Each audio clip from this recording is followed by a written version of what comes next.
এই লাইনারটা চেঞ্জ করতে হবে। জনি বললো যে এই দর্শক আমার গাড়িটার একটা প্রবলেম, চারিদিকে মোবিল পড়তো, কি কারণে এটা আমি আমার মিস্ত্রিকে জিজ্ঞেস করতেছি।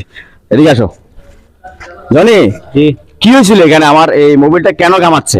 এটা ভাইয়া ইঞ্জিনে যদি গ্যাস হয়, আপনার এই ম্যানুয়াল চিল আছে, তারপর টেবিল লাইনার আছে, ওইখানে যদি আপনার গ্যাসে যদি মনে করেন এটা বেরোতে পারতেছেন না, তো এখানে সিল আছে বিভিন্ন জায়গায় আর কি ইঞ্জিনে।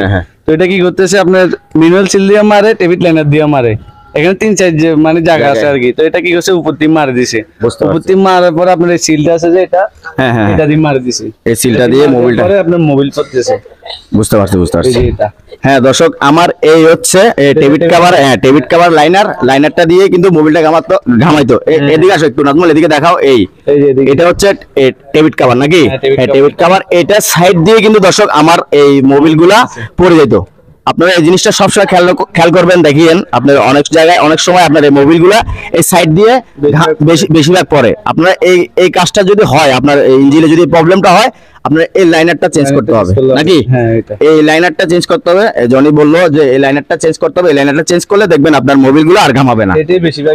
এটাই যায়, ঠিক আছে? বিভিন্ন কারণে এই জিনিসটাই কিন্তু আপনার যায়। ঠিক আছে দর্শক, আপনাদেরকে আরো অন্যান্য জিনিস আমি পরের ভিডিওতে দেখাবো। সবাই ভালো থাকবেন।